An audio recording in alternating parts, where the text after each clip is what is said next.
everybody. Thank you so much for joining us. Another edition of Benfica. Nothing really after 90 right now. Let me kind of fix this up. It's preseason, trying to get a little bit It was after. It was organized after. again. It was pre-90. Benfica after pre-90. Yeah, pre-90, pre-90. Here we go. That's where we're at. I got Alex all the way in sunny California, and I Ethan all the way in sunny the UK because we're doing such an early Nice. show. There's sunlight Yeah, everywhere, man. very Like across all ponds, it's sunlight everywhere. Unbelievable. It's It's amazing. probably the first time on BA90 that this is actually, a daylight show. Yeah. Daylight show. I love that. I do love that. It's amazing, man. It's amazing. We got a fun bit of time today just to chat about what the heck's going on right at the club. There's been just so much information. Like I've never had a preseason this wild. I can't think of one in my life. Like this is like not only in the transfer market, obviously what's going on at the board of directors.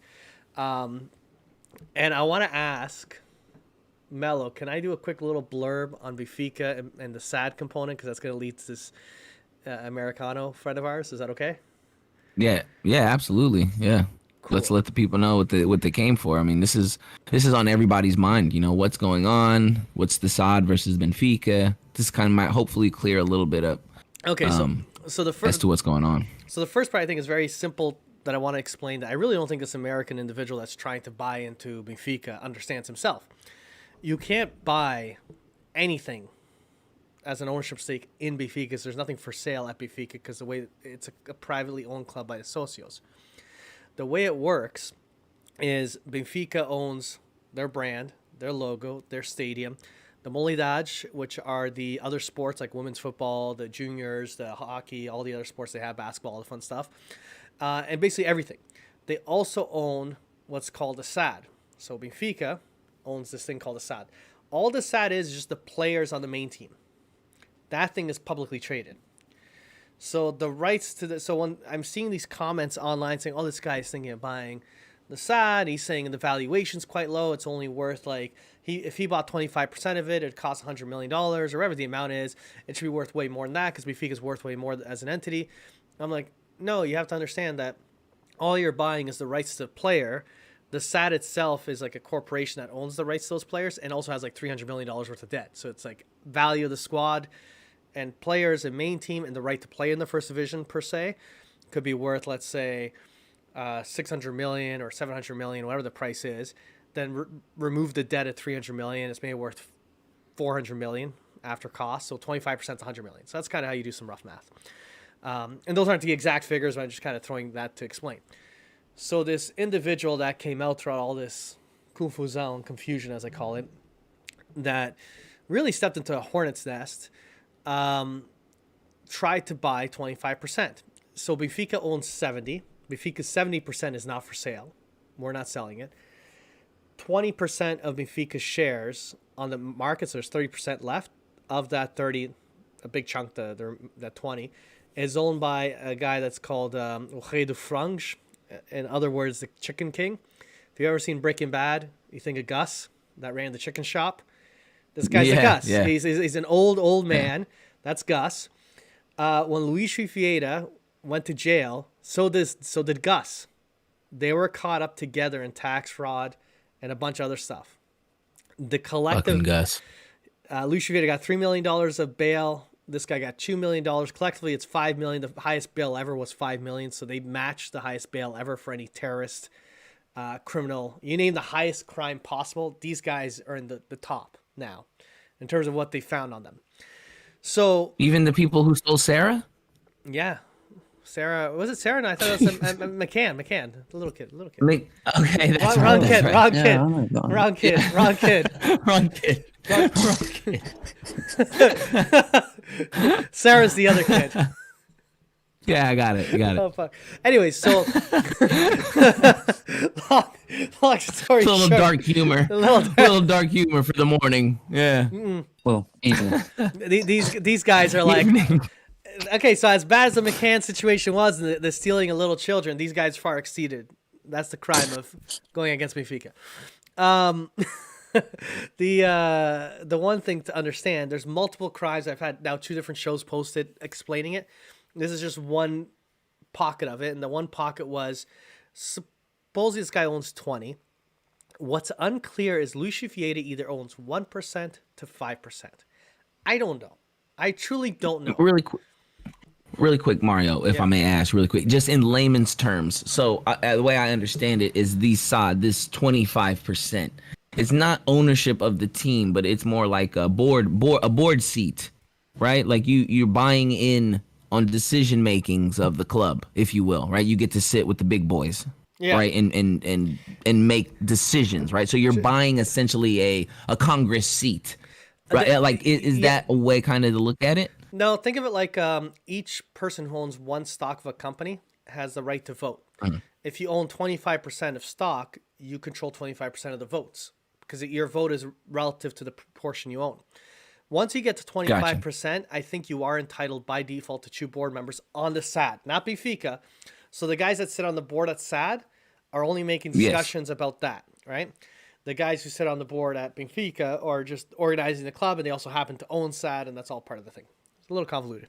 Right. That's why the 25% is very important. Right. There's like it's somewhere. 25% will give you 2 board members. It's either 20 or 25. I think it might be 20 because the Ray de Frange has an entitlement to 2 board members. So I think technically maybe it's 20 or whatever it is. It's also a big voice, man. You're carrying a big voice. Now, at the end of the day, Benfica still, the way it works is who then runs that 70%. Technically, it's the president of Benfica. So what Rui Costa did, I'm skipping ahead, he decided to cancel this transaction. Benfica shares, there's 2 types of shares. There's the ones on the market, which is a 30% that I could buy, you can buy. I know people that own them. You can buy like one little share. It costs you $5, right? It's a small, tiny percentage. But there's a class of share. That's the class of share we can buy. The class that Benfica owns is called Class A shares. They have a veto right, meaning that if we don't like who's buying it, we can just step in and say, we could just like reject it outright. Yeah, squash that shit. And so that's what happened. Rui Costa squashed it completely. And by the way, thank you so much for people in the chat. I will address a bunch of questions, especially Nuno Tavares is far from a good left back for us, but hopefully he does well for Arsenal. I got to get He's that. Fast. He's fast. He's a good kid, but so going back to the actual situation, back to the club itself. So the Ray de Frange, Gus, the Chicken Man, secretly got together with Vieta and somehow combined their shares. Anytime you own 5% or more of a public entity in the New York Stock Exchange, London, Portugal, doesn't matter. There are certain disclosures and requirements by law you have to follow. They didn't do any of that. They hid this. We don't know how many people knew about it, but they hid it, merged it, and then according to this American, he met with just the Ray de Frange, and he's like, oh, I hear you're interested in selling this component. The guy's like, yeah, I'm going to sell you. I have 25%. Remember, he only owned 20. So they already did some shady business behind the scenes with some lawyers, tax fraud, things of the sort that they merged the shares. And then they signed it. So he bought it. He legally bought it, and the ownership takes effect September. And after he bought it, they shook hands, they did photos. Then they went to the stadium, and they met up with Lucio Vieta and management. Like, oh, cool, shake hands, photos. Then he went to BTV, and then he went to the Seychelles, and I got the whole tour. He got the whole thing, met with various people. Everyone's all excited, photo ops, all this stuff. The guy's an American businessman. I'm not calling him a con artist in any shape, way, or form, but he's not an idiot. The photo taking and all that stuff was him. He came out and he said he purposely arranged every single thing they did in a public space with photos. So he has proof of everything. So now, fast forward to this happened just before the police rushed in and handcuffed Lucio Vieta. Like shortly after, a couple days later, they arrest Vieta and the Ray Frange. So those guys likely knew, because Portugal is such a shaky place, that it was only a matter of a few days before the jig was up. Like they knew it was coming, likely. So they had this rush deal to sell it. I don't know why the heck they were trying to sell it so rushingly, but they knew they were done, dead in the water. This guy claims he was kind of blindsided by that. Whatever. I don't know how much he knew, how much he didn't know. What irritates me is this kind of Rui Costa and Benfica coming out saying, oh, really surprised by this. We're going to veto this. And I agree with the veto in the sense of there's a lot of shit going on. Let's figure out all the stuff going on before we go and move anything. All of them knew. The guy went around and met with all of them. There's directors and people that knew about this transaction. They hid it from the socios. So that's the awkward part there. So that's just like one sliver of the multi-tier kind of stuff that was happening. So enter this American real quickly, and I know Melo has some feelings on him. I'll just say this much: the neat thing about him, there's a lot of pros and cons, which is different, and we haven't had for a long time. Is we have not had people at the club communicating with fans. It's a socio club. It's run by fans. The fans are highly connected to the club. We have general assemblies. We get a say. And if fans ask something, we get an answer. That's how this team has always run. That's how this club always ran. And in the last, 2 years or so, 3 years, maybe just slightly longer, ever since all these criminal investigations came in, all these raids, there was raids happening every year nonstop. Something was amiss. Where there's smoke, there's fire. They shut down communication. They don't talk to us. The most recent egregious example was we basically got the signatures for a general assembly. By the laws of the club, they have to have this meeting. They just wouldn't hold it. They refused. Right before all this happened, the guy who runs the assembly basically just quit, said, I can't. Vieta doesn't allow me to do it. This club's been hijacked. The fans don't own it anymore. He just stole the club. He has stolen the club. He's refusing to follow any of the rules. He's breaking all laws. The guy just quit. And then thankfully, the police came in and saved it because Rui Costa did nothing. Board of directors did nothing. This guy stole the club, and no one said a peep. No one did nothing. They then he had 18 years though to sink his claws deep. Though. Deep. You know what I mean?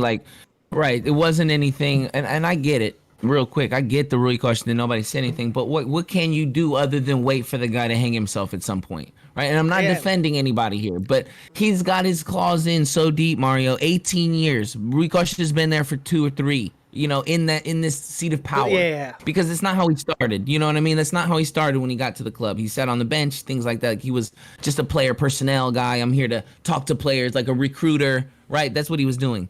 Vieta had his claws in this team for 18 years, man. It albeit for me or anyone else to come in and just be able to I guess blow the whistle. You know what I mean?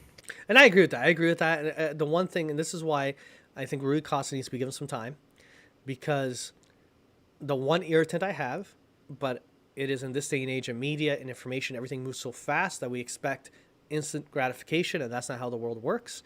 The reality is this just happened the last couple of weeks. He's president, but I very well much want to see Rui Costa and the board do 2 things. A, denounce Lucio Vieta, make it very clear that he's a scumbag and has no affiliation with the club, because he has not done that. They didn't fire him. They didn't get him to resign. He was forced by the courts to resign. Everything was forced by the government on him, and they still haven't said peep about it, right? So he has stolen from the club. They can. You can't say it yet, though.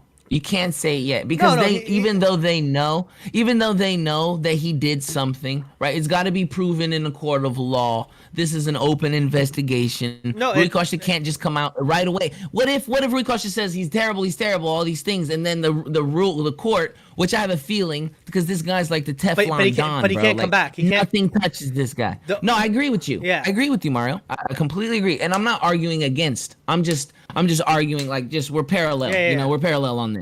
I'm trying to make a point because I've been really excited to get back here with you guys, and a lot of shit's been happening, but it's hard. Like I said, it's hard for you to come out publicly denounce somebody. And what if the courts say, you know what?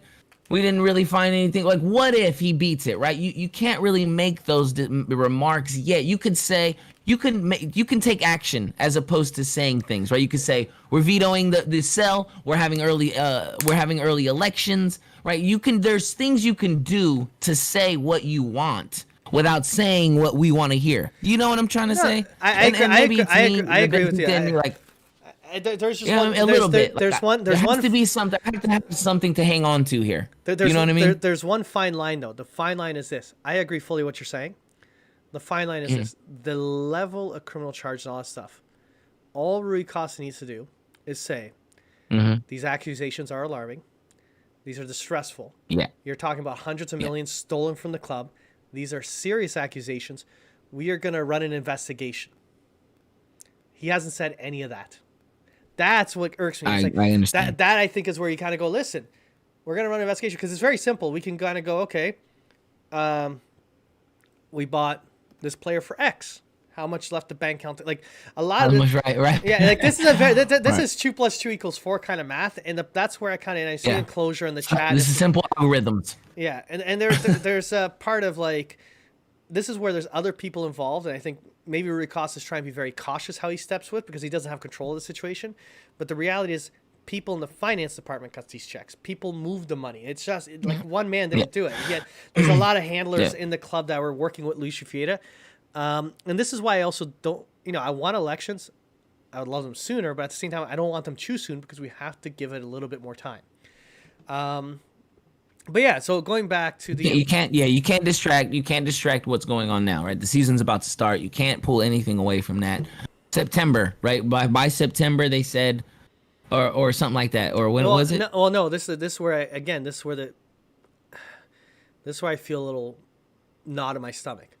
When it all first happened, it was all out anarchy, and everyone had started like plastering the Rui Costa banners, like dismiss some. They started kind of defacing his photos in a knee-jerk movement. He said, "Don't worry, I'll get you an election. We'll figure it out by Stebbridge. Let us get the season started." Fast forward a week, then he made a statement saying, "Yeah, sometime by the end of the year, we'll look at an election." So you're going from maybe an election in 2 months, maybe an election in 6 months. 6 months. This is the same individuals that said, "Oh, don't worry, we're not counting the votes right away. We'll count them in a few months, maybe 6 months." I think it was supposed to be within 6 to 8 months, and they never did. "Oh, don't worry, we're going to have a general assembly. Okay, fine, we're not going to have it this month, we'll have it in a few months," and they just never did. This group of managers, communications, and things of sort have in the last 12 months lied through their teeth repeatedly to the fans, blatantly, and the trust is broken. That's the challenge. I completely agree. Yeah, it is. So Rui Costa has a chance to be a hero. He has a big chance to be a hero now, and I'll let you in real quickly. Because if he does come through and say, "Okay, we're going to do it in November," and he comes through and does debates, and he comes through and comes with more information, amazing. There you go. I was going to say that. I was going to say, look, we need that. Let's judge him on how these elections are ran too, right? If there's a little bit more transparency, if it's covered on BTV, like I said, there's things that Rui Costa can do to win the Benfica, the Benficaistas who are doubting him and think he was in on it, and I completely understand that. And we're not here, and I'm not here to say who knew what, who knew how, or who did this. I don't know. All I know is Vieira's out, and that's good. Right, this little stealing from the club, we've been new. This isn't a surprise, and not to me, right? Like, look at the players, look at the commissions, look at all the things that have happened over the last couple of years with Benfica. Benfica went from plucking South American players to plucking Kyle Lucas in the Middle East, right? Exactly. Like, you could just see where the business moved from, right? Like, lots of things changed. So it shouldn't be a surprise to anybody. You know what I mean? Like you said earlier, where there's smoke, there's definitely fire. You know what I mean? We don't know who knew what. All right, Vieira's we have to give this to him. He's a very smart businessman. He didn't get this far and steal millions of dollars for so long, away with it for so long because he was dumb. All right? I don't know how educated of a man Rui Costa is, but if you guys think he's Bruce fucking Wayne, you guys like, you know what I mean? Like, he was a football player. Yeah, I don't know how business educated he is. I don't know if this man knows how to completely overtake a bit of the cabinets and who's running things like this. The web of he's surrounded exactly a web of lies, a web of bullshit. Right? Hey, let's just say, because I'm playing devil's advocate, that's all I'm doing. Rui Costa let's just say for 1 second he didn't know. Now he's surrounded, the one who knew nothing. He's if you look at it, he's almost like the face of the because he's Rui Costa, right? I think I know what you're trying to say. He is I feel really bad for Rui Costa because I think they set him up too. They set him up to be the fall guy, and the way they did it was very smart. He's a fall guy. He's a legendary player that played. after he's done playing, he did a really That's good my- deal. He did a good thing for Benfica, and they said, "Oh, come, just be on, be on the bench with Luizão or whatever it is, on the side B managers." or whatever." Put you under my wing. Yeah, let's do the photo. Let's come here. And then like a couple more years pass. Oh, I'm gonna put you in this manager role. He's like, yeah, cool, man. Yeah, sure. This sounds good. What do I do? Yeah, just sign here, sign here. Cool, cool. He's learning. And then like after a couple more years, he's like, oh, I'm gonna put you in charge of this division. He's like, yeah, giddy up. Let's do it. Why not? Fuck it. Kaiga Benfica. And he's like, what do I need to do? Get us proper chemicals, right? and Of they- course, and they- I'm just. But they like that to me a little bit, Mario. But they probably had guys around him that were Vieta guys saying, "Oh, don't worry, we got this for you. We're just kind of moving you up." And we got this. Yeah, we got this. We got this. Man, no worry about it. Hey, come here. Go sign João Mario. Because he won, if I'm not mistaken. Like, when all this shit happened, he wasn't even in Portugal. He was João Mario or some shit. Yeah, like, he wasn't I don't even know in the if it was country, the time. Yeah, he he was wasn't even in the country. He was in Italy when it happened. Yeah. Right. So you're sending this guy away. You're, and then all these Benfiquistas and ambiance, and we. Doesn't mean you fucking know everything. All right, we we don't know. It's hard to say. We know one thing: stole hundreds of $1,000,000. That's one thing we know. We don't know anything else other than that right now. And you got Rui Costa in the middle of all these around a bunch of sharks, around a bunch of Vieta men, right? Who have been enabling this, who have been helping, navigate these rough waters, if we will, because in the shark analogy. But you got an ex-player, right, who was soccer since he was fucking, sure, again, I don't know if he took any business classes or anything like that, right? So now you got this guy who, I don't know how much business savvy he has. Now he's the fucking president of Benfica all of a sudden. Like, I'm not sure that was ever really supposed to happen, right? Vieta really thought that he would never got caught. He really thought that he would never be caught. Like, nothing would ever happen. No, actually, there is things that he says. There was a discussion. Here, I'm just gonna load something up. It's probably gonna pop on the screen. I'll talk about it in a second. But there was a discussion. Anything, man, I want you to jump in, brother. I want you to jump in on this too. If you got because this is crazy, right? Yeah, it is crazy. Like, obviously in like the UK and stuff, like the way we run football, like behind the scenes, is completely different to this. Completely different. So we don't have a president. We just have owners. Like, you know what I mean? And like with all the shares and stuff, for me, it's a bit complicated. I'm trying to get my head around it. So listening to you two, I'm like learning. I'm like taking it in, because obviously in the UK, I struggle to kind of get hold of this information and in this much detail. So I can't really jump in, but like what I'm hearing and what I understand from it, it is very crafty and a bit like shady, like the way it's going about. Like, I don't agree with it whatsoever, but I can't say a lot really. Yeah, I'll say this much: there is a potential solution, and it kind of feels like I'm already, I already put it on the screen here. So Noroni Lopes. So I just want to go real quickly on his background, because he ran last time. He is a lifelong Benfiquista. He has been involved with the club itself. He was part of the original when there was a lot of corruption and fraud at Benfica, what Osvaldo Vage, when you're talking about like early 2000s.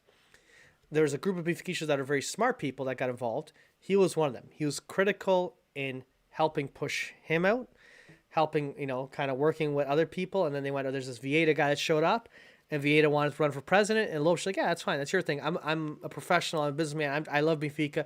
So they all helped out, got everything running okay.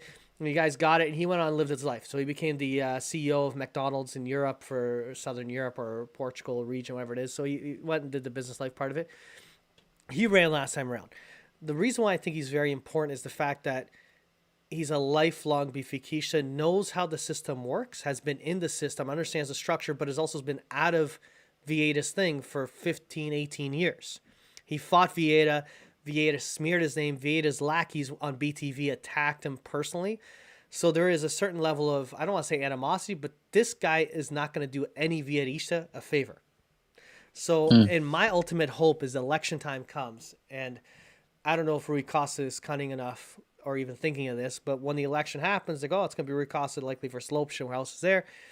I love it if Rui Costa just kind of goes to Lopes and goes, hey, listen, buddy, you want to do this together? Because he needs someone from outside. If Rui Costa stands a chance, even if he becomes president, he needs someone from the outside. And if I'm Rui Costa, given that I'm surrounded by sharks and rats and things of sort, I would really, if I ran and it looks like I'm going to be president, I'm going to continue to be president. And I love, like I don't want to doubt his love for the club. Like I don't want to be that guy because I just don't know where he stands right now. But if he has a shred of integrity, he's going to call for investigation. If he feels there's not going to be a fair investigation because they're all Vieiristas inside the club that are going to not do anything at all, and he runs an election that's very tilted towards him and he's going to win it. If he's smart at all, he's going to go to Lopes and go, listen, if I win it, you're my VP. You're coming in. I need your expertise to help me clean house down. And then next time we run, maybe you take it or some shit, whatever. Like he needs outside help. If Rui Costa surrounds himself via Vieiristas and creates a wall and refuses or doesn't call for an investigation, doesn't denounce anything, and we kind of run into this election, he's still kind of acting like everything they did was the right thing and they're playing like as if they didn't know anything, then to me you go from being naive to being complacent and part of the corruption. And so that's he's in that teetering part where he could be a hero or he could be a villain. That's my take on it. He could be a villain. Yeah. And that's one of the things I have to kind of talk about today is because, like I said, I see a lot of tweets, things like that. Like this isn't for me without Benfica for this like off season. Like I feel like as a fan and as just an adult, like I kind of grow every year and look at the sport a little differently and look at Benfica a little differently as opposed to, you know what I mean, like calling people out, you know, saying things personally, you know what I mean, like I don't even know these people, but what Vieira did, it's very heartbreaking, you know what I mean, like if you're a fan, I get it, you know what I mean, like I understand, and I said that in our little chat that we have, like we'll all forget about the good things that he did because the thing that he did do was dumb. You know what I mean? Like it's just unforgivable. It's too bad. Yeah. The thing I won't. Yeah, and I'm a heartbroken because of. I thought I knew there was a reason why Benfica hasn't completely taken over this country as far as championships, as far as, you know, signing of players, things like that. Our competition has been trash. Let's get honest. You know, let's just be honest for a little bit. Porto hasn't been impressive over the last couple of years, even though they squeaked 2 championships out of us. You know what I mean? Sporting, they haven't been fucking good in 18 years. Like, let's just call a spade, right? Like, there's a reason why we haven't moved on. There's a reason why our Champions League has been fucking abysmal. There's a reason why we got Tomas Tavares. Like, look at all the things that have happened. And now that you know that it was all just a money move, right? And I can understand a crook, right? I can understand a thief is going to steal, right? That's what they do. They're going to thieve. But the one thing I can't do from all of this, I can't handle, is if we came out like there's match fixing. Like that's one thing I won't be able to handle as a fan. Like that will completely I don't know how I would feel about it. Can I put it this way? I really wanted to say that, Mario, because there's a difference right now of where we're at. Yeah. Right? There's a difference between a man stealing from our club and stealing from our best interests, stealing from our glory. That's what he did. Look at it that way, guys. He stole from our glory. He put a damper on our name in the world of football. Fuck the world of business. I don't care about the business side of it. I just want to see Benfica win games. Win, pass the fucking round of 16. Go to the Champions League. If Chelsea could win a fucking Champions League, which is the worst Champions League team I've ever seen in my life, then Benfica should at least be able to fucking pass the round of 16. At least, the very least in this day and age. Right, with the type of pool, but we haven't been able to do that. So there's a difference right now.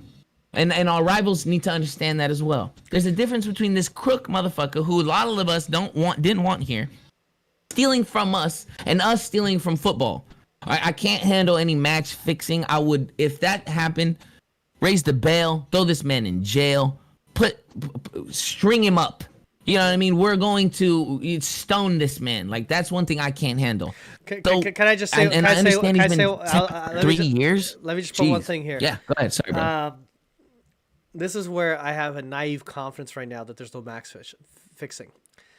To me, match fixing entails you taking money and resources to win something for the team. Vieira doesn't care about winning or losing for the team. This is the same man that's come out in the last few months where it was proven that when there was a bank in Portugal on the verge of bankruptcy and they had a liquidity crisis, meaning they needed money and they were in a panic for money, they were like, oh my God, can anyone want to help us out? No one wanted to help them out. They're getting taxpayer bailouts. But that bank was going bankrupt a few years back. Out of the blue, Benfica, out of the goodness of their heart, took all their money in the Penta year. The year for the Penta, didn't spend a cent to try to win the Penta. Took all their money and gave it to that bank. They said, we got mortgages that we don't need to pay off. We got all these debts we don't need to pay off. How about we just break our mortgage early and give you the money, plus the fees, plus the penalties. Let's help you out. And didn't they start... No, and I'm not saying that this has any correlation, but did they start the women's league during that time too? Didn't the women's Benfica team come... It's rather new, right? Yeah, no, that was a year or two after. Yeah, but it was around that time they started the women's team shortly after. Okay. But that year there, what came out in the government proceedings, there's a government investigation ongoing. So there's a different set of criminal charges that Vieta is dealing with, which they're trying to investigate. Is after when it was all said, the bank went bankrupt. They looked at it. It came out that Sporting, had debts. Everyone had debts, right? It's like your bank you deal with. You have a mortgage with them. Your bank goes bankrupt. Sporting didn't repay all their mortgages because, they went bankrupt. So they made a deal saying, okay, I owe you $100 million. I'll give you 80, or I don't need to give you anything at all now because my mortgage isn't due. So the bank cut Sporting a deal and said, fine. And so Sporting saves some money. Porto saves, everyone saves some money except Benfica. It's like what they did with Braga, the Amorim and stuff, right? Like they waited till the very... to see if they can get a deal. Last moment. Exactly. But Benfica's the only... This is so strange. So the Benfica's the only club that willingly paid everything. But then in the proceedings that happened, which was public, it was an 8-hour hearing, Luis Fifieta was the second most indebted individual to that bank. And then he never paid a cent back. And they went through the records and they go, oh, when you were supposed to pay back your money, you never did. The bank never collected, but the moment you were due, the bank had a meeting with you and you gave all this money from Benfica to the bank. So it looks like all he did was take all the assets from the bank. He borrowed money from the bank for himself personally, took Benfica's money, gave it to the bank, and the bank said, okay, we're good. You don't owe us your money anymore because you gave us this money. So he stole from the club. It wasn't his money to give. At the end of the day, if this guy... I get it now. So you see how he did a loophole, right? So at the end of the day, this is a man that... He borrowed from Paul to take from Joe. Or like, what is that saying? So what it's saying... you steal from Peter or whatever it is. But anyways, long story short, we've never won a Penta. If you're Gus in this. Yeah, Gus. Yeah, exactly. Chicken Man. If you're ever going to rig a match, if you're going to take money to rig a match, it's to win something big. We never won a Penta. He didn't. He stole money to enrich himself. He weakened the team. He did things. He went out of his way that made the team weaker, and we lost. So that's why I really don't think there's match fixing, because that means there's less money in his pocket. Yes, it's a kind of like why. Right. And if you talk to Vieta, you'd be like, why would I ever help Benfica win anything? If there's a chance, I'll take money off the table and put it in my pocket. If I can't steal it, why would I give it to you? Like, get out of here. You know what I mean? So that's why his thing was qualifying and selling, selling. Yeah. Because there's that way there's an influx of money coming in. Yeah. It's enough going on. Yeah, absolutely, man. I agree with you, and I'm glad that we were able to fucking talk about this a little bit because this has been driving me crazy, bro. Okay, so driving me crazy. One last loop back. So this all started with the Americano, the guy John Textor. This is where I'm conflicted on the American, and here's why. Rui Costa stepping in and vetoing this guy taking control of these shares, gave these shares back to Vieta and the Chicken King, which are currently facing criminal charges from stealing from Benfica.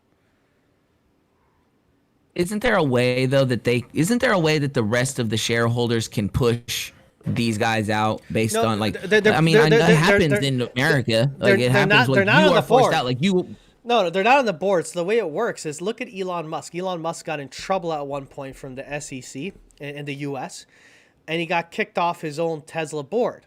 He still gets to appoint someone because he owns so many damn shares. So typically these guys would appoint themselves. Vieta appointed himself. Same with this Antonio Sanch.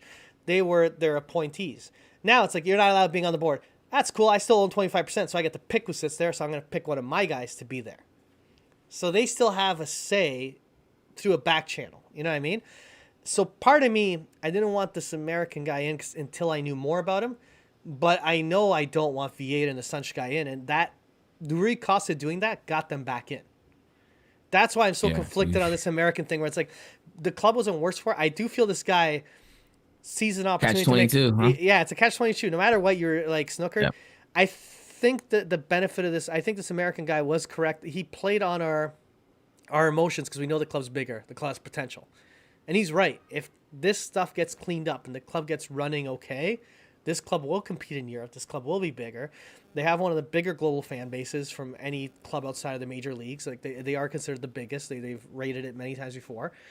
Yeah, and borrowing from the bank sometimes to sign players is a smart thing, right? Because you take a loan and you pay that loan back, and then you grow credit, right? You pay that interest off. Yeah. Like there are things, like I said, he's a smart dude, man. He didn't get away with this shit for so long for nothing, man. Yeah. And like I said, I just give it some time. You know what I mean? Before we start throwing, he's out right now. That's all we ever wanted. Yeah, you know what I mean? that- Like we got what we finally asked for. But We got what we asked for. So really quickly, because I've been ignoring the comments, Zach made a very good comment earlier that this is going to take a very long time. You said that, Alex. This to me is the end of Vieira. It is over. He's out. You're spot on. Yeah, he's done. This is a beginning of a very long road. Embora. So Azevedo, the guy that got kicked out last time for stealing, early 2000s, that process took over a year and a bit, almost 2 years to resolve. We had a temporary placeholder president. We had an election. And then eventually, Didn't he move to Brazil after that? Yeah, well, he got to jail and then he left the country or some shit for a long time because he was gonna get slit sooner or later. Yeah. Hey, you know what? You know what? That's what you get. You screwed with the team. Get out of here. You can't come back. Get out. He's gonna get it. He's gonna get it. He's gonna get gussed. Yeah. He's gonna. Yeah. He's gonna be The dinging. He's jersey's gonna be already dinging that red, bell. though, so it's all right.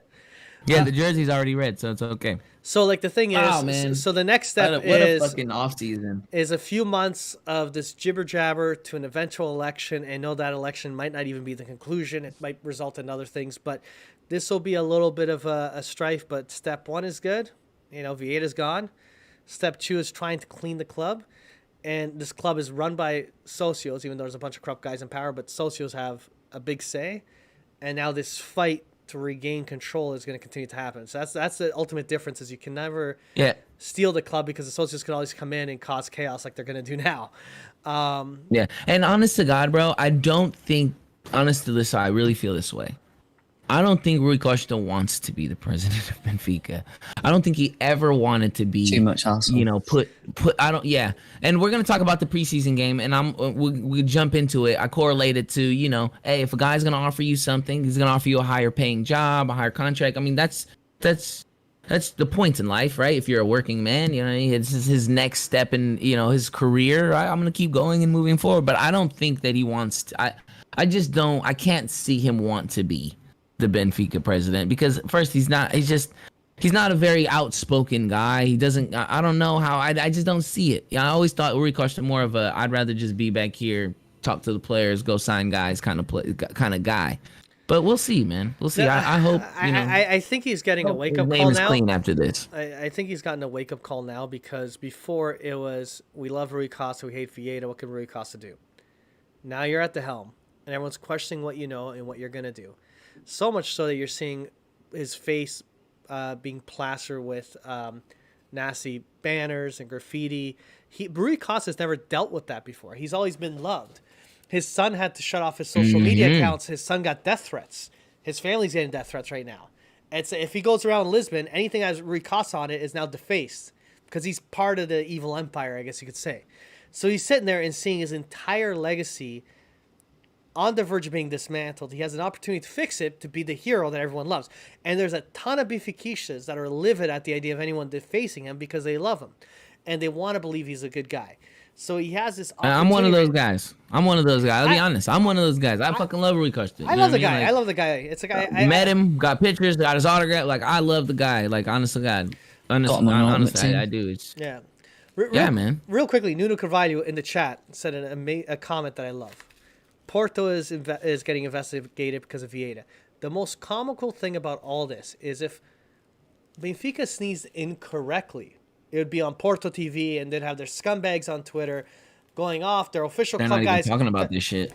This is the worst we've ever seen at the club, and it's silence. Because what they found out is there was the wiretapping. They tapped meetings between Vieira and Pinto Costa. A lot of meetings between Vieira and Pinto Costa. And the Real Madrid president, he's a wealth of knowledge. Yeah. This fucking guy. It all came out at once. Keep it coming, Perez. Supposedly, this is all. So this is all connected to the football leaks 5 years back, led to the police getting enough information to the raid on Benfica in 2015, 2016. Led to more raids, led to warrants on wiretapping.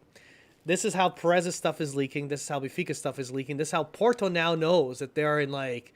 Because it seems like basically, I wouldn't be shocked if Vieta learned how to scam player commissions from Pinto Costa. Because they're boys. They're buddies. Pinto Costa was the president.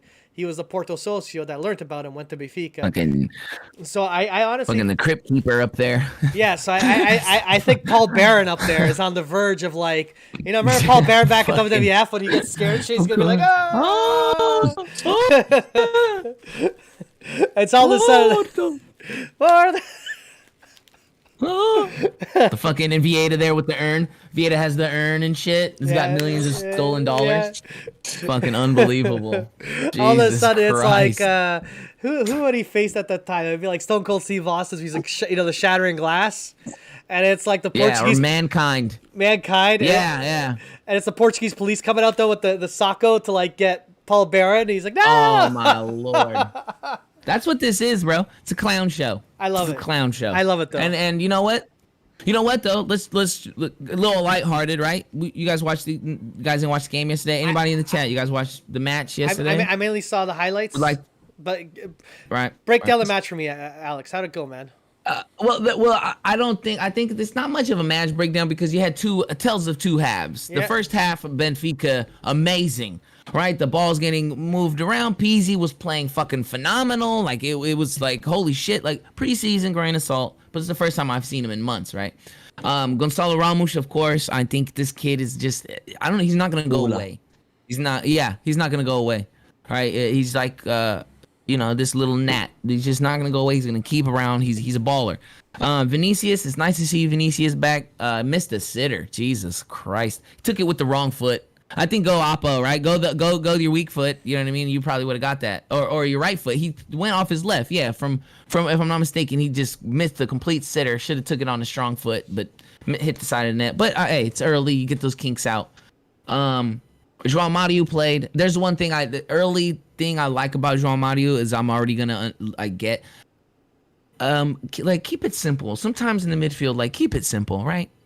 Pass the ball, move around, get the ball back, play a give and go a little bit. Everything doesn't have to be a through ball. Everything doesn't have to be a through ball, Taarabt, because later on he comes in and I think Taarabt is just through ball master. Like this motherfucker, he don't pass the ball unless you running through. That's it. Like that's all Taarabt is he's gonna move. He's gonna do that. And then through ball. Like, come on, bro. And if he's trying to ping it, like we got Gabriel to fuck those up. Like, you don't need to do that. But I think João Mario is gonna bring just more of a calming presence to that midfield. He's I'm not saying this guy is fucking, gonna be the best player. I think he just a regular player. A Weigl can Weigl will play next to someone who's a little bit more predictable, right? Taarabt not really predictable. Taarabt super sub. Bring him in the 79th minute, right, when everybody's real dizzy. That's when you bring in Taarabt, when nobody cares. Honestly, when the game's over, right? But I think for the most part, I think Benfica have a good team going into next season. Just looking at the players, there's going to be a lot of moves. A lot of depth I made as a well. tweet. Yeah, a lot of depth, right? We just made another signing today, and I know you got something on that, Mario. I'll let you show that. But I just nice to have Benfica back. I'm not gonna criticize or anything like that. I know Gilberto. I don't know where this guy is gonna He's still the same guy. And I made a tweet the other day. It was fun. Samaris will be the next person to be arrested from the team from stealing money from the club because this shit is unbelievable, bro. And that's gonna be a going joke for me. If you fuck up, you're getting arrested pretty much. For the rest of the season, we might even have a bid on that on the show. Arrest or free. We might have to come. You know what I mean? We might have to. It's a monopoly. The go to jail. Yeah, spot. Go to jail. Yes, exactly. Or just visiting. Are we just visiting? Or are we going to jail? Yeah. I think we're gonna have one of those bits on the show this week. Yeah. But again, glad to watch the team back. Tino. You gotta find a place for this kid, right? We gotta find a place for this guy. And we just signed another defensive midfielder from Torino. His name's Mete. Sahula Mete. Yeah. Sahula Mete. Mete. Yeah. So a lot of the supposedly, Does anybody know anything about this guy? I heard he's really French. slow. He's French. He's French. He's slow. He's physical. We Very might as well just physical. got William Carvalho. a younger version of him, I guess you could say, right? Yeah. But Yeah, cheaper version at 7 mil. So this is what I wonder. I wonder if I think of the magical lineup in my head. So first of all, two things here. I'm curious to get your guys' take. Last year, one thing that I thought was neat we did was the 3 in the back. It looked good. However, the challenge of 3 in the back is anytime you have players in a position, if you have 2 strikers, you should have 2 strikers on the bench. If you only play with 1 striker, you have 2 strikers on the bench, that's fine, but you can deal with only having 1 striker on the bench for a substitute. With 3 center backs, especially with 2 as old as they are, Jan Vertonghen and Otamendi, that went on a deep Euro run, deep Copa America run, on a very tired leg season, and Verissimo was looking, very tired legs with a light injury. I don't think we're running 3 in the back. I think we're going to run with 2 center backs. You think so? And rotate. No, I think it's going to be a 3. You think the 3? No, I think so I'm too. thinking, I think so too. 3-5-2. 3-5-2. Yeah. I think so too. Because look, and there's another one I forgot to mention. You got a little younger. If Ferro can make this team, I don't care what anyone says. I think Ferro is a good player. All right, there was a time that people thought he was better than Ruben Dias. Yeah. For a month, right? Confidence means everything. If there's a way this kid could find a way to make this team, I think that might be the next confidence booster that he needs. That's got to be a player. He's long, he's tall, he's not fast, but he's quick. He's quick. You have to think pass out of the back. Yeah. He'd be perfect sub. He'd be a perfect sub on this team. Then you got Morato. We need at least 5 center backs. You have to think about if you're doing Samaris that, can't play center back. If you're doing that, Samaris can't play center back, guys. He can't. Somebody can't play. He can't play. I mean, he just can't play. Can't play. I love Samaris. This isn't me knocking a guy. This is me just saying, like, he doesn't offer anything to this club anymore. We just signed another defensive midfielder. This guy makes $500,000 a week. I seen Josh tweet on Twitter. 500,000. That's crazy. He could feed most of Portugal with just his salary, with some pão, some cash. He could buy pão cash for the whole country with that type of salary, bro. Not a pop six. It'd be pop sex and São Jorge everywhere for everybody, right? But I just think Benfica needs, and this is what the preseason's for, people. Right, this is what it's for. Who's gonna be here? Yeah, who's gonna be here? Gone. You can't play center back. The Ferro situation, you've got to consider Vertonghen's 34 and Ferro is 24. He's 10 years younger. And of course, players nowadays are getting older and older and still able to play at the top level, but Vertonghen and Otamendi don't have that much left in them. So maybe for Ferro, him just simply watching people like Vertonghen, Otamendi playing and getting involved every now and again off the bench, whatnot, he will learn so much from that, and he's got so much time. Like he's as I just said, he's 10 years younger than Vertonghen. So I think for Ferro, I guarantee that's you, a great point. If we go with 3 in the back, Ferro and Morato will play because we cannot play because they're going to start the season very shortly. We got Europe. We got Taça Liga, we got Taça Portugal. There is no chance in the world those 3 guys can play in the back all those games. You will see Ferro and Morato. You might even need an extra one. Morato's only 20. We might even need another one. We might even need another. I like Morato too. Yeah, I like Morato. I like the calm. But the difference I like the calm that he has though. Like you could tell that he's very calm. But what I want to say in play, I just like Morato. The difference between Morato and Ferro in my book is what Alex was just saying a bit ago. Is you got 2 young guys, but one of them, Ferro being that guy, has shown he has the potential to be better than Ruben Dias and was better than Ruben Dias for a small bit there for a season. When both of them were playing, he was the better center back. Then he lost his confidence. If he regains that confidence, he has the potential to, again, go back to that level. Morato, I hope, can get up to that level, right? Like, we haven't seen it from Morato yet. He looks exciting. I'm seeing a lot of people in the chat, so I got to get your guys' take. We have gotten now so many midfielders. We just signed this other one. We got Joel Mario. Weigel's likely going to start. I guess this guy might be a rotational player that we just signed now.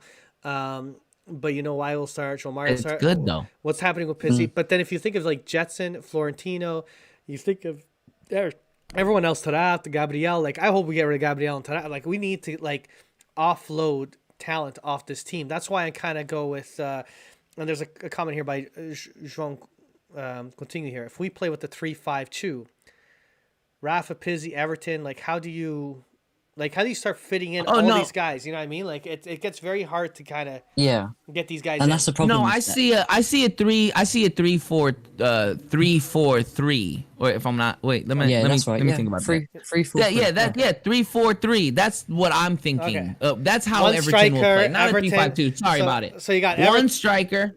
Everton Rafa. on the left.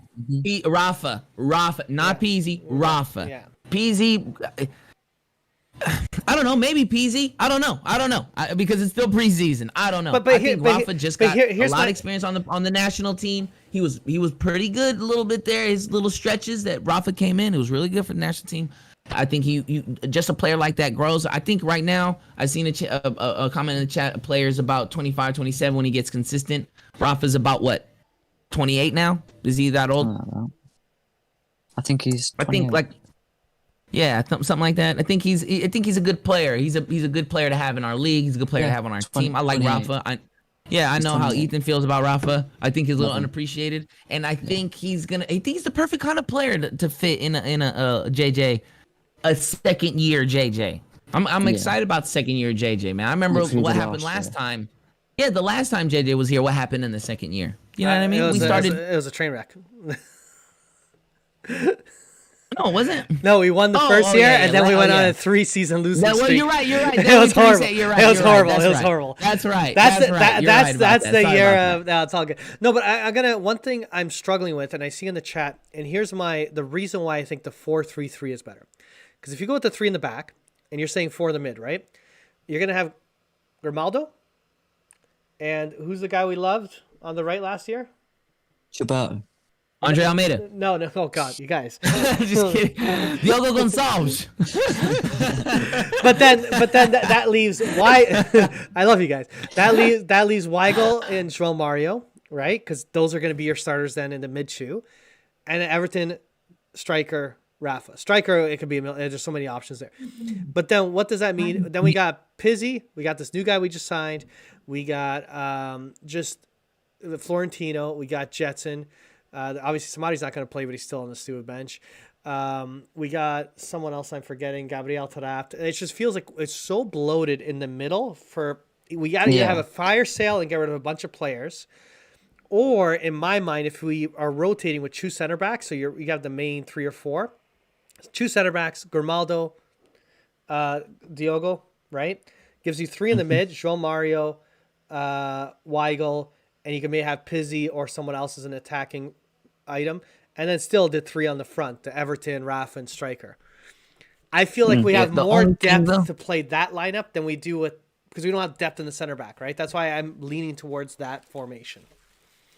I think there's still some moves to be made at center back. I think there's still a couple signings. Benfica have been very smart in their signings this season so far. Yeah. You know, João Mario, $7 million. That's a steal. This guy Mete, he could be a steal at $7 million. You know what I mean? I think Benfica started off right by taking care of the young kids. Diogo Dantas has to go out on loan. He has to go play somewhere. Move. Yeah. Right? Great move. Send him to Tondela. Right? You made sure that the young guy, a couple of the young guys, you knew you didn't have a place, that you found them homes. We made a couple other loans as well, right? Yeah. If I'm not mistaken, it wasn't just that. It wasn't just him. Yeah.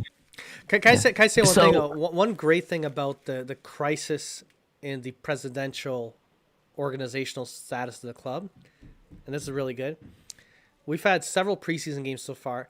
It feels like we've had almost 0 preseason games because all the oxygen is on what's going on top.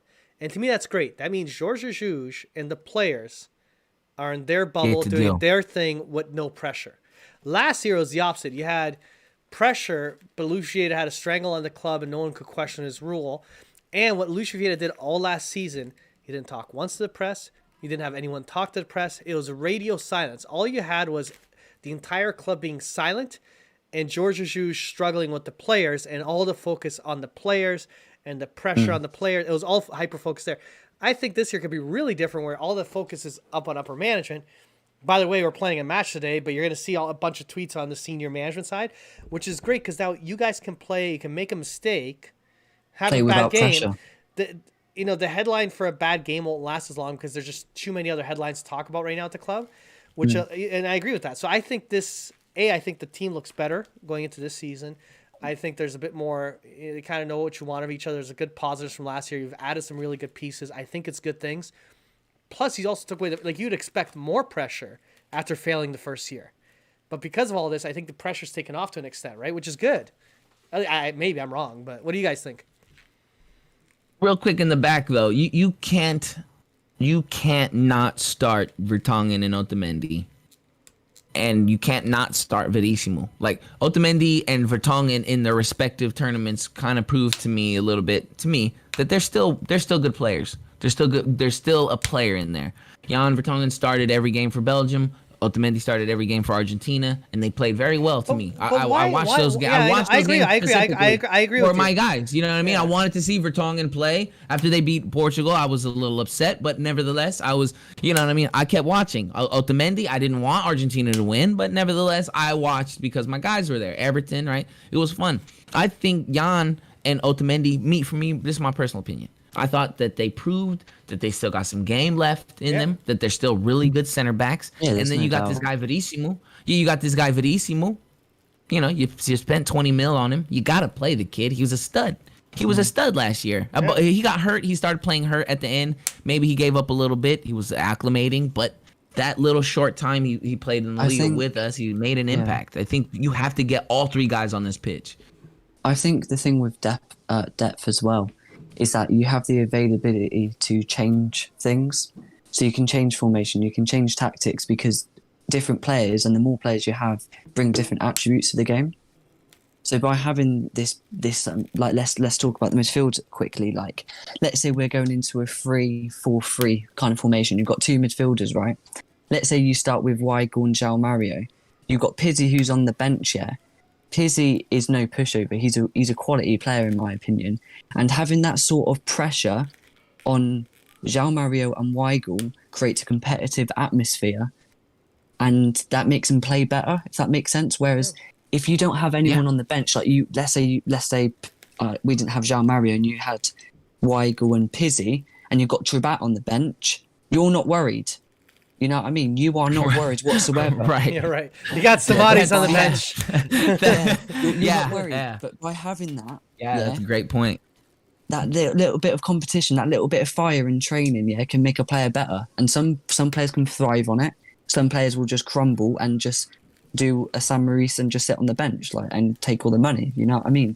So I think that's a real good focus point for this year in the depth of the squad, because I don't think we had that last year at all. I do feel though, if we're going with that formation and job security, and you have Weigl and João Mario as you're starting, you got Pizzi as the attacking mid, and you got this new signing as the other individual to play the defensive mid as a backup, I really feel we're going to see Florentino and Jetson go away on loan or sale.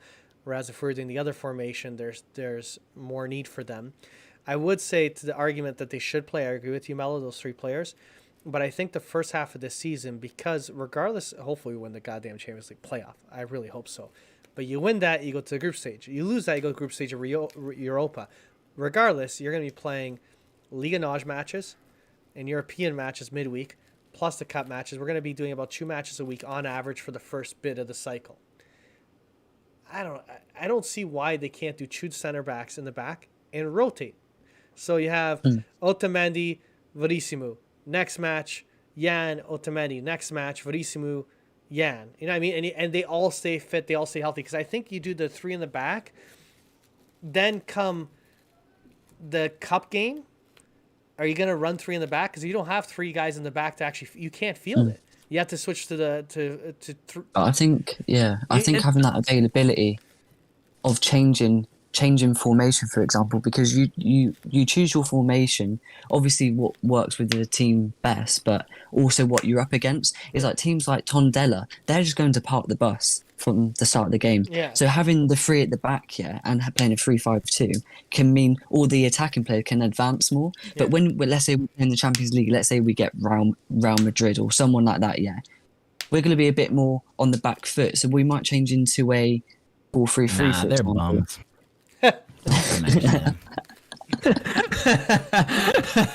Season's starting early, baby. Yeah, Let's go. Let's go. We're winning come April, right? It's April. This year, for sure. Easy. Start the parade. By 420, baby, we'll be champions. Don't worry about it. Can I say But, last time we did I last agree. time we did a show? Go ahead, buddy. Never mind. That was good. No, I was gonna say, well, but with the formation, I agree with Ethan. Ethan kind of took that from me. I think this year though, like start out with 3-5-3 or 3-4-3 as your. This is what we play. This is who we are, right? You know what I mean? Like this is how we're gonna play, and then later on you switch to whatever you need, right? I don't like the 3-4-3 being like the specialty formation. I think that is our formation. That is the identity of who JJ is, what the team we have. Look at the players. It's tailor made. Grimaldo doesn't have to be defensively responsible anymore. He just needs to get back, right? He just has to run back, right? Like Gonçalves doesn't have to be defensively responsible. He just needs to fucking run back, right? Like those three guys will take that zone, right? They'll take, like in NFL, you call it zone defense, right? I got this 10 yards, you got that 10 yards, I got this 10 yards, but we're gonna cover these side to side. You know what I mean? That's how I look at it sometimes while those three guys play. But I think Benfica is not done yet. We're not finished signing. We're not finished moving and grooving. I think Rui Costa right now understands that he's got to do something a little bit. Like he's got to make a little impact, right? Getting João Mario was a nice start, but maybe get offload, sell Seferovic. If you're going to do it now, right? Sell him for the 30, sell him for 25. 25 million, you get 25 million. You get 20. That is 20. a steal. I think, 25 million would be a good, we paid nothing almost for him. We signed him on a free. I would take 20. Didn't we sign him on a free? Pretty much. Who's this? I think you could get more than that. Seferovic. Yeah. Let me have a look. Yeah, real quickly. All I'm saying is you get 25. You can get that. Yeah. You can get 25. In the chat. Maybe Wolves want him. Nude Kavai in the chat made something funny. I just got to shout out this because it made me laugh. Tundela has a Bundesliga champion on the team. Do you understand that? Who's that then? Dantes. He played for Bayern Munich. Dantes. He played for Bayern Munich. You didn't see? They actually let him hold up the trophy. It was actually him. That's when they were like, oh, it was him. Could you imagine? But you could barely see it. Yeah, you could just see the top of it. I gotta grab and all these German players were I gotta grab that image and I gotta Photoshop him in there. but have it where like in the middle. When they go like this, he flies up out of Bayern Munich Stadium, just flies, and he lands at Tondela Stadium. Yeah. Imagine him next to Boateng, like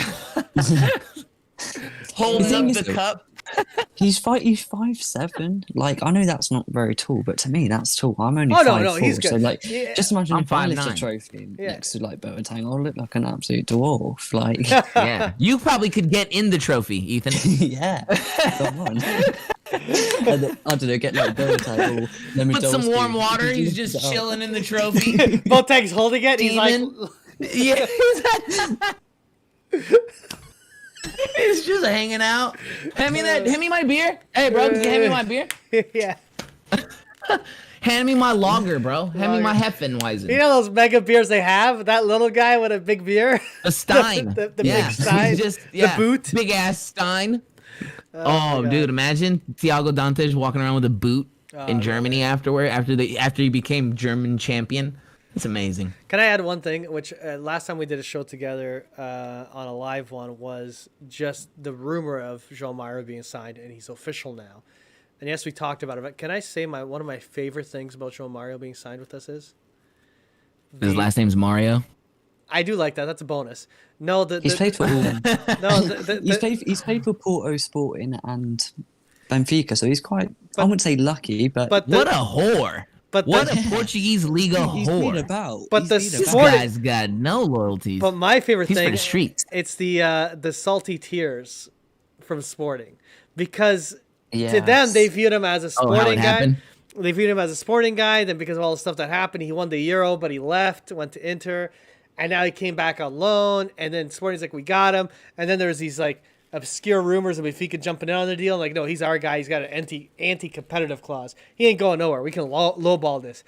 And then when it happened, and how much of a conniption they've had, and just to see the commentary and how upset they are, and him kind of saying how happy he is to kind of join a club like Benfica. You know, the typical like shit talk. Because when they go, if they're at Benfica, they go to Sporting, it like pisses you off a little bit. It doesn't matter how much you say it doesn't. It does. It always does. Same with like when Max Pereira went to Porto. It's like, yeah, he was washed up. He was old. And you see Maxi at Porto. Fuck guy, caralho. I hate that guy. Yeah, like JJ when JJ went to Sporting. Because I love that guy, and then all of a sudden I'm being forced to hate that guy, and I hate that. And so that's the thing. They love him. He's the only guy at Sporting that was one of the European champions for Portugal, and he was viewed as a Sporting man. Now, Benfica's got the European champion that won for Portugal, holding the Benfica Socio and kissing the badge. Mohammed made a good point earlier. I think it was Mohammed in the it was enclosure. Mario played very well with Rafa and Pizzi. Yeah. And we can't forget. I told him they played on the national team together, right? Yeah. So now you got they did really well on the Nations League. They did really good. Yeah. On the Nations League together, right? So these are guys that played. It's like a perfect marriage, I think. And I'm not saying I'm not saying João Mario is, there's a couple other players I would have rather got in the Liga than João Mario, but I'm really happy that he's on the team. He's an experienced player. He got sold for a big price tag. Once upon a star, João Mario was a premier midfielder in football, right? He goes to Inter for a big price tag. Their second and biggest he's still really young. 4 years ago. Yeah, there you go. 4 years ago, he was the second most expensive player ever signed by Inter. 4 years ago. Yeah, and then look, he goes to Sporting last year. And Inter's situation kind of interesting. They signed him, but the manager who wanted him got fired shortly afterwards. And then the manager that was brought on played a different formation that João Mario didn't fit in. And then that manager got fired. And then the next guy didn't have João Mario in his plans. And that's how he landed at Sporting. And he slotted at Sporting, and he was their key midfielder. Their Sporting has a lot of good players, but he was a key player. The great thing about João Mario, also on top of that, in a freak event, let's say he stinks. Let's say he does nothing for us. At the bare minimum, they lost. He doesn't play for Sporting. They lost a key midfielder. They won the championship in part because of him. And part of, it's a team effort, but they are now weaker. We have officially weakened our rival with a transfer, which is really nice in a sense. We said this on this show the last time before the show here. We said it's time for Benfica to go around the Liga and start little taking side jab, players. Exactly, because you have that capacity. You have the muscle. You got the muscle. Yeah, go get him. You want Ryan Gold? Go get Ryan Gold. You want Musarati? Okay, I'm not giving you 12 mil. I'm not giving you 12 mil. I'll give you 10, and I'll give you Chiquinho. I already told you. If you want 12, I'm gonna go sign Mete from Torino for the same for the same amount for half the cost, right? Yeah. I wanted Al Musarati, and the reason why is because I don't want him playing for Braga. I want him to play for Benfica. I would rather have Al Musarati on the bench than Trapt. I'd rather have a lot of other guys, in the league other than the guys that we have. I'm glad. I don't think we're gonna get. I know. I think now that we got this new signing, that defensive mid. I think Ryan Gold's a right winger though. Oh, right. He plays right wing. Actually, Ryan Gold is supposedly he plays off more to central. Yeah, supposedly Ryan Gold's off. Oh, does he? I thought he was more of a right winger. Yeah, but where's he going? Go get him. No, he's coming to Canada. Where's he going? Canada. He's gonna go Whitecaps for vacation. No, Whitecaps. For MLS. Vacation. He's going MLS. Oh, that's a big drop off. Yeah, he's out. Hey, not Canada, the MLS. In Canada, the Whitecaps. The Canadian that's a big drop off. Not Canada. And the Whitecaps is not in the MLS? Yeah.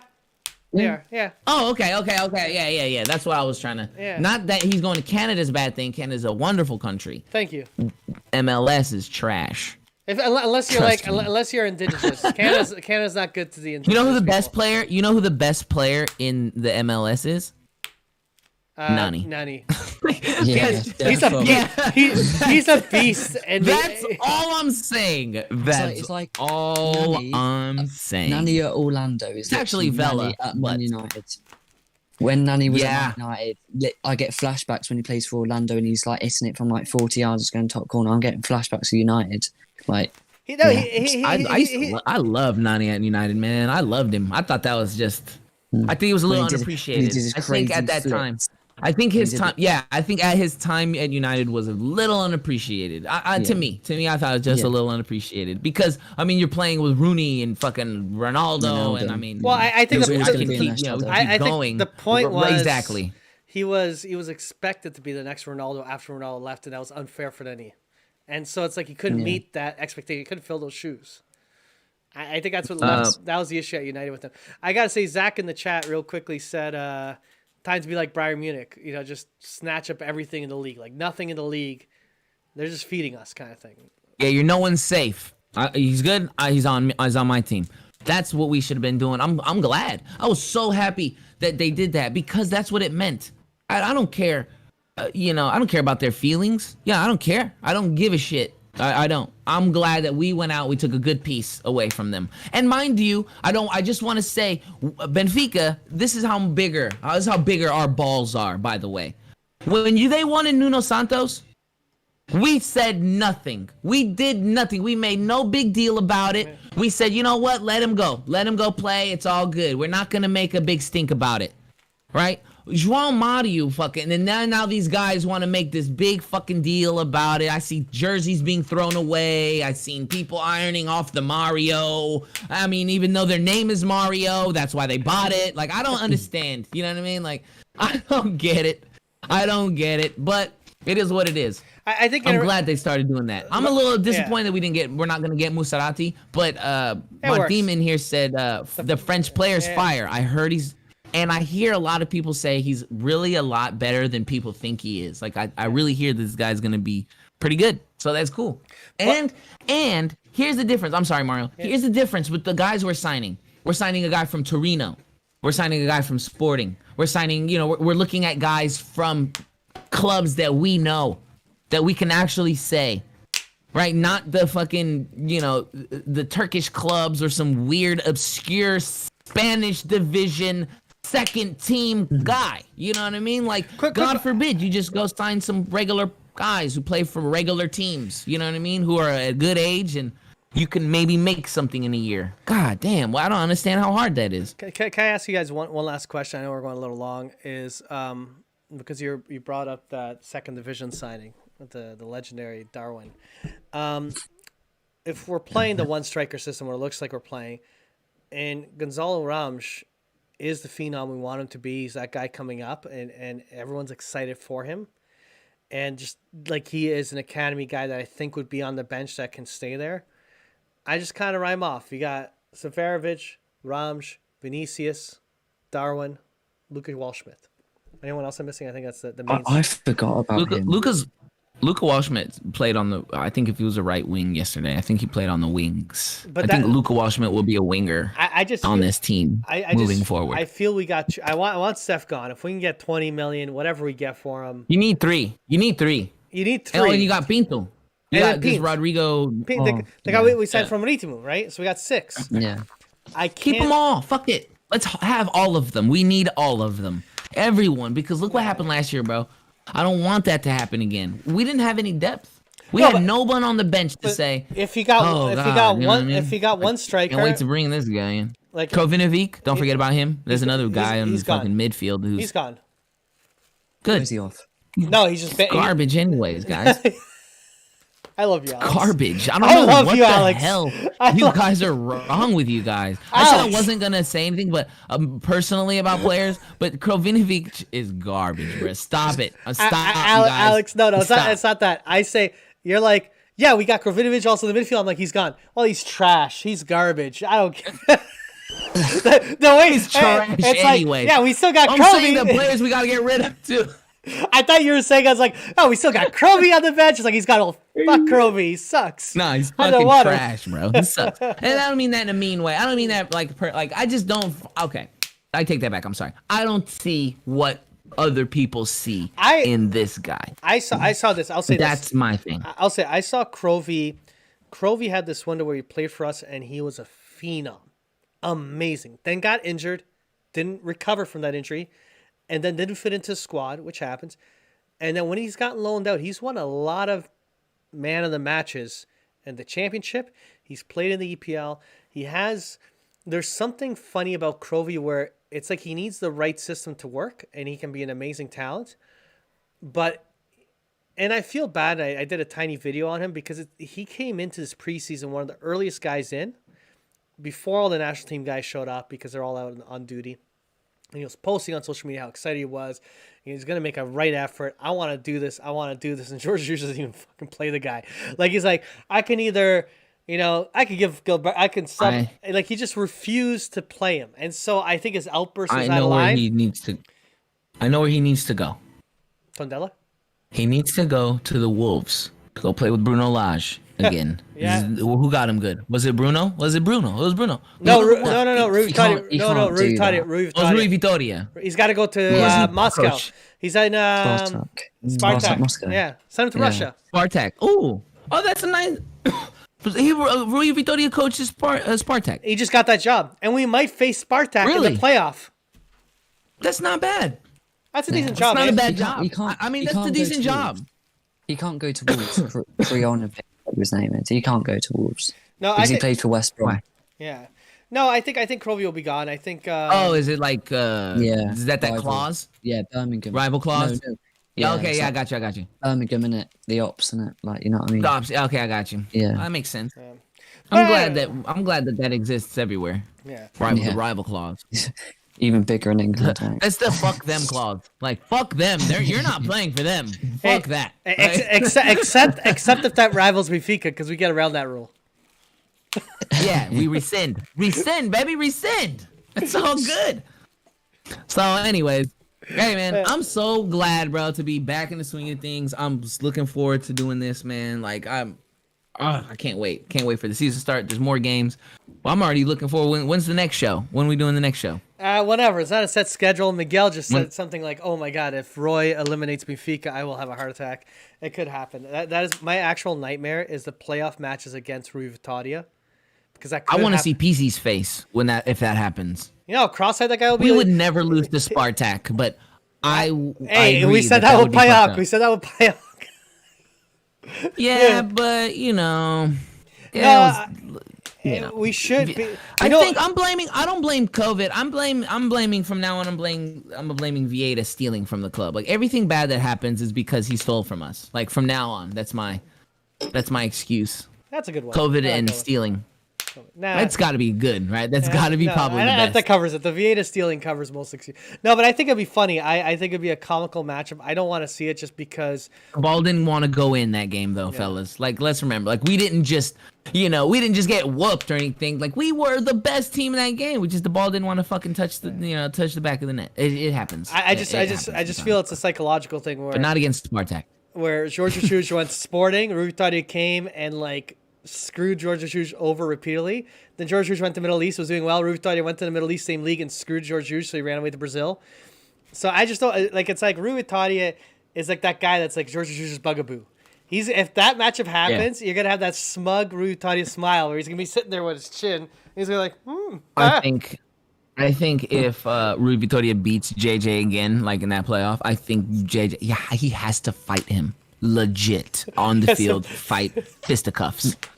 Some old school fisticuffs. Scrap, old school. Because that's the only way you're gonna win. I think, maybe, a good sucker punch or something. Maybe Louis Sound could hold him. Have Louis Sound hold him. No. Louis Sound does a distraction. Boom. Louis goes, "Hey, Rui Vitoria, how you doing?" He does this, and George just runs up and a quick back of the head. Yeah, vai pra casa. Oh my God, not this guy. Could you imagine the headlines? It's like in the 15th minute of the Champions League playoff match, Benfica went down 1-0 to Spartak. George Jesus lost his mind and punched Rui Vitoria square in the back of the head. Square in the back. It looks like it was a coordinated attack. Louis Zell started waving his arms and trying to get Rui Vitoria's attention. It worked. It looks like the man is unconscious. And if you saw your manager punch another manager in the back of in the head, you're gonna win the game. You could go down 1-0. It's fine. You will win that game. I swear. You will win. I don't know that. You will fucking win. Imagine. Like, holy shit, Bro, we got to get it together. Like, let's play hard. Like, come on. He'd win. For Yeah, sure. I'd love to see, like, also there's Lucio Vieira in the jail cell, and also you see Jorge Jesus coming into the next. What que tu fizeste? What'd you do? Yeah. I punched Rui Vitória. He'd be like, Because he's so old, it just looks so hilarious. yeah, Rui Vitória would beat the shit out of JJ. He would beat the But hell out it'd of be JJ. that he has that one old man sucker punch that he has to nail. If he misses it, then it's game over. Rui would just loosen the tie a little bit, and I think JJ's too old now. I think he's too old. Maybe a couple years ago, he got it. But anyways, so yeah, man, I'm looking forward to the next show. I can't wait. When's the next Benfica match? Let's take a look at that. I got to zoom this thing in because my eyesight's getting so 10th goddamn. of July. 10th of July at Boa Vista, no Yes, é? though. Tomorrow. Oh, Tomorrow versus Boa Vista? Is that yeah, tomorrow? guess so. No. Yeah, it's tomorrow. Olha isso. That's amazing. So we didn't Yeah. play Ghent yesterday, did we? We played something else yesterday. Was it Ghent yesterday? Who did? No, we didn't play. I thought It that, wasn't Ghent. It got that we one played got, Casa Pisa. it got canceled. That We match. played Casa We played Pisa. Yeah. the Pizza House. Yeah, we did Yeah. But tomorrow I'm hyped actually. Tomorrow will be a good match to see. And then after that, we have Lille on a Thursday. The next week, we should do next week. Supposedly that might be the Zebi Cup match is Marseille. That's on Sunday. So maybe we do a live. Let's do the first official BA90 next Sunday after the match. Do you want to do that? Yeah. I'm down. You down for that? Oh, next Sunday? No, next Sunday is my birthday. Happy birthday, Alex. Okay. Thank you. Well, I was on. I don't know You should. how come. drunk I'll be. That's I don't know how drunk I'll be.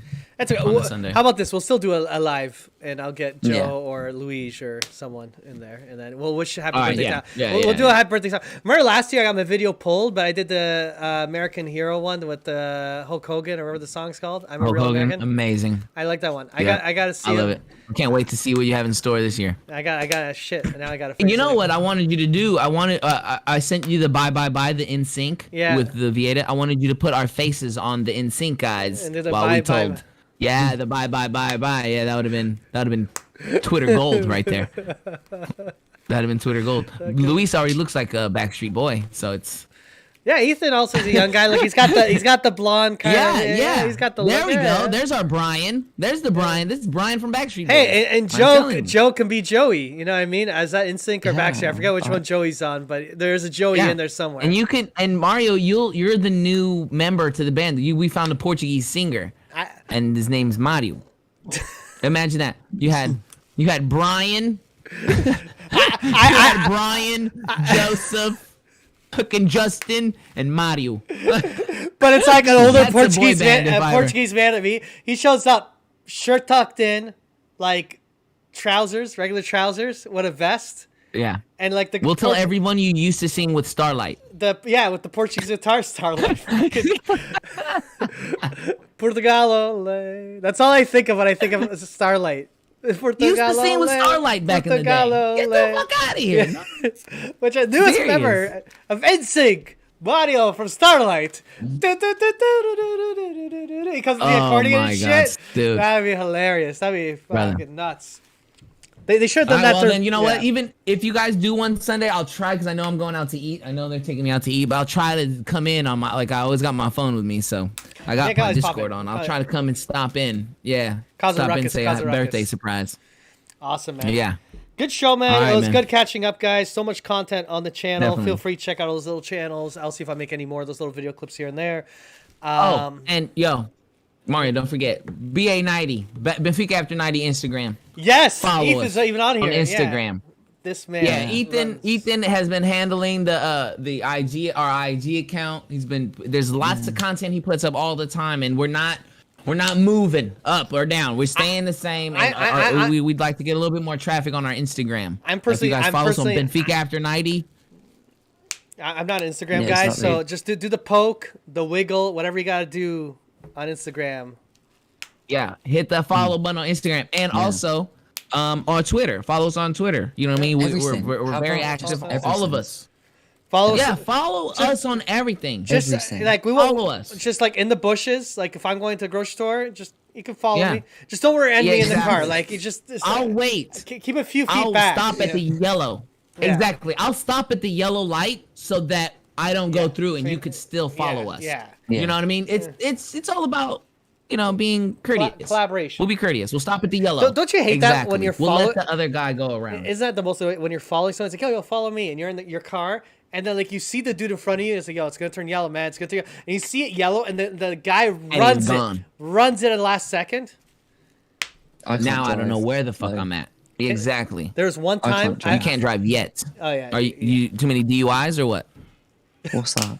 Too many DUIs is drunking.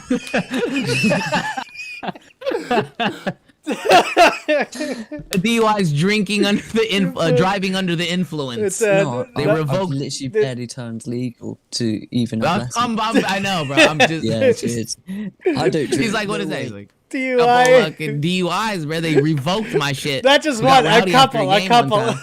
A couple. At his age, man, damn, you're killing it. Yeah, his insurance will be off the roof. Like, you need like a second job just for the insurance. No, he would have no insurance. They told him you can never drive. You can't drive ever again. Anywhere, nowhere in the whole, in the United Kingdom, not just England. But you can't do it in Wales. You can't do it in go Scotland. to Wales. Yeah, you can't drive in Wales. Like everyone could drive in Wales, but not you. Shit. Yeah. Even Gareth Bale can drive in Wales. The only thing Why doesn't no one want him? What's wrong with Gareth Bale? Because all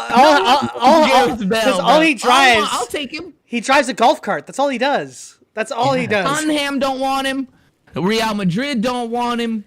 Shit, the national team didn't really want him. Like, holy shit. Like, poor Gareth Bale. I heard he wants to be a professional golf player now. He wants to be a professional golf player. He's played more official golf matches than like football matches lately. Like the guy just like when it comes time to training, all you see him doing is this. He's working on a swing. You you got guys practicing their free kicks. He's like, yeah, in the gym. Yeah. In the gym when everyone's lifting weights, he's just going. Gareth Bale's trash. Yeah, he's. I liked him. No, he's not trash. I liked him. He's not trash. I liked Gareth Bale. Yeah. Oh, well. I think he's the kind of guy that just gave up. He's like, I got my big check. I'm gonna go play some golf. I got this heart. You know, he tried to patent that. He tried to patent that. You know what? You can't patent that. I hate Gareth Bale. I hate people that do that. I don't like him anymore. You try patenting this? Forget that. You can't. I hate that guy. Completely. Mark was completely. I like Gareth Bale. Wait, he did that? Fuck Gareth Bale. You can't patent the heart. He tried to trademark the heart with the wings and shit. How's he do it with the pinkies? Oh like, yeah, something like that. He does it like this, where it's a heart, but it's a little pinky. Yeah, kind of with the heart. Yeah. Because the wings. I think he's trying to like the Rockefeller. He's trying to the Rock. He's trying to the Rock, but he's doing that. He's doing that instead. His career's fucking flying away. That's what his career's doing. That's what that is. It's fucking flying away. Fucking Gareth Bale. I just thought I thought it was like a British thing with the pinky up with the T and stuff. You know what I mean? So he just the heart, T up, you know, pinky up. I don't know. He's a sipper. He's a sipper. Well, he's from Wales, so he's not. You don't really drink tea. Like, what do they drink in Wales? I was gonna say something then, but I cannot say that because I'll get abused. I love it. I don't know. Now I gotta hear We'll talk off air. Okay, we'll talk off air. I'll say it on the next show. All right, I like this. Okay, we're gonna go find out. We gotta go find out. We're gonna go find out. We'll be back to tell you what they drink about in Wales on the next episode of Benfica After 90. Next episode on BA90. He's sipping on cock. Well, yeah. I was gonna say a sperm whale, but you know, it didn't sound right in my head. You know, that's just kidding. It sounded right in my head. Okay. It didn't feel right coming out of my mouth. Yeah. Basically, is what that was. Yeah. All right, guys, can't wait, man. Next match, we'll have lots to cover. Carrega Benfica, man. Yeah. Carrega.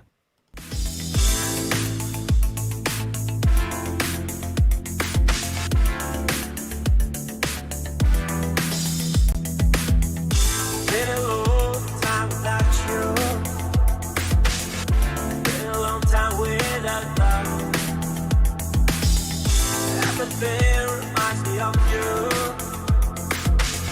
but everything is not enough.